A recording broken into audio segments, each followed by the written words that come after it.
So going on content at the DSE, another day. And I got Alex Hughes, right? Alex Hughes, yeah. From Amigo. Now, usually when we say Amigo, we're starting out with, somebody we want to talk to south of the border. But in this case, my UK Amigo. And I've got some questions for Alex. First of all, tell us, what does Amigo do? So Amigo is a London-based creative agency which specializes in creating content for digital signage, digital out-of-home, and large format media walls. We focus on creating content which is relevant, engaging, and rewarding. And our clients vary from the London Stock Exchange through the PricewaterhouseCoopers and Deloitte, corporate institutions, as well as Coca-Cola and Philips. So you get the ones that pay. Well, we like to try. We like to try to get the ones that pay. That's right. That's right. Well, one of the things that Alex we were talking earlier, we got two content guys at the table here, and we both agreed that the word content is used too much, and the word creative is not used enough. And I see some of the stuff you guys do, and it is a creative use of storytelling that fits within the dwell time. That's what we preach. Absolutely. I mean, it's about, what I tell our designers and where we come from is about building a narrative, building a story. It's not just about putting pretty pictures on the screen. It's about actually delivering something which has a message, something which has relevancy, and something which really works for the end user, which is your audience. That's really fundamental here. It's like we both worship at the same, altar of whatever. Yeah. Hey, Alex, you're not a member of the Digital Signage Federation. This is true. And I understand it. So I'm going to ask you, what do we, now we're the DSF, we're the trade association for digital out of home. But we seem to be almost the trade association for this hemisphere. What do we need to do to become more relevant for Europe, for Asia? It's an interesting question. I mean, certainly we're just starting to develop clients out in North America at the moment, and part of what we're looking for, and part of the reason why I'm out here, is to engage with suppliers, industry veterans, people out there who understand what they're talking about. And what would really, really help us, I think, and probably the DSF, is to have a forum, a hub, if you like, to allow people like me to engage with people like you guys and people here. So, I mean, there's a lot of international bodies, international companies out there, but it would be good to have some kind of hub which you can go to actually develop that. That'd be really Maybe useful. what we need to do then is to make our website. Our website is what they call robust, but maybe we need to get it linked further out there so that more people, again, across both ponds, can have. That brings me to another question for you.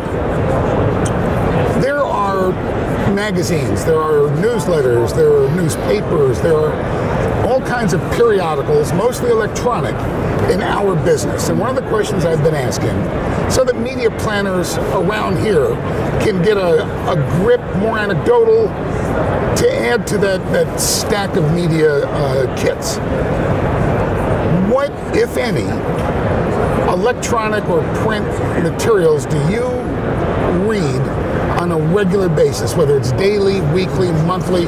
What do you know that you're going to read when you do that? That's a good question. I mean, one of the main sources I find of information is the Daily Do, dailydo.com, Adrian Cotterill's kind of blog.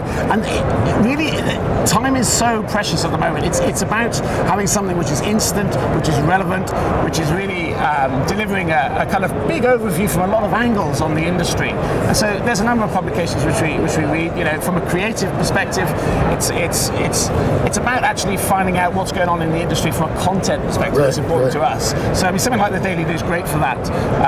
You know, there's a number of sites out there, but I find being time poor, I have to be information rich to actually get as much information as I can to help me with my business. All right, we're going to have a discussion like that off camera, because I've got some others I want to ask you about.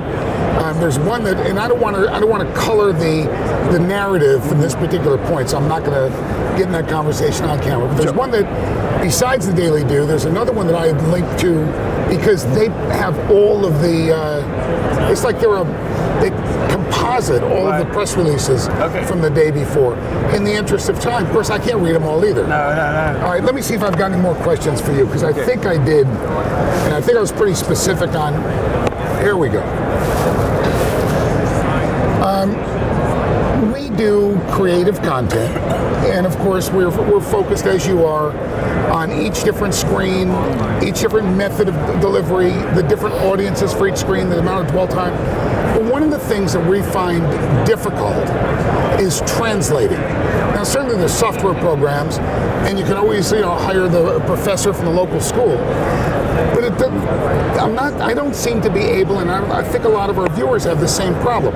There's some difficulty in capturing the vernacular of another language. Yeah. And if we just use our visuals, in my case, full motion video, some languages it just takes longer to say the same thing.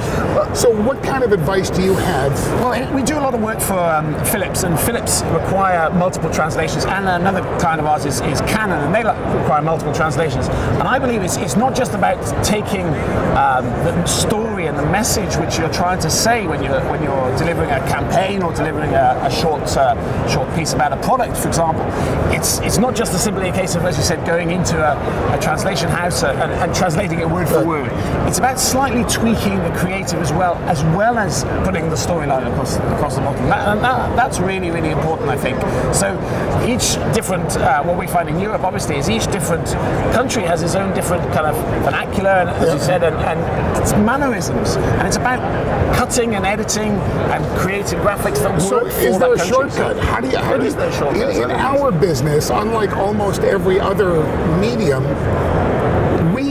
we have to be able to talk in multiple languages, in regional languages, and you've got contacts where you can do the work, as do we. But a lot of our viewers, their companies require them to do their content in house. And they fund a creative group. And where can they go to try to get more or stronger or better information on this?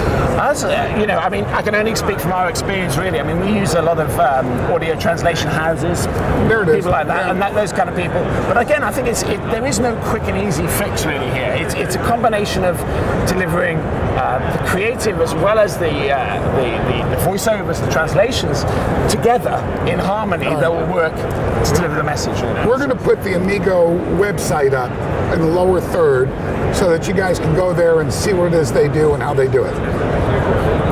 In our business, being in the content business, we don't have a lot of time. We have very demanding clients. However, if you've got a specific question or observation, can they come to you directly? Absolutely, absolutely. More than and we're going to put Alex's email address up there as well.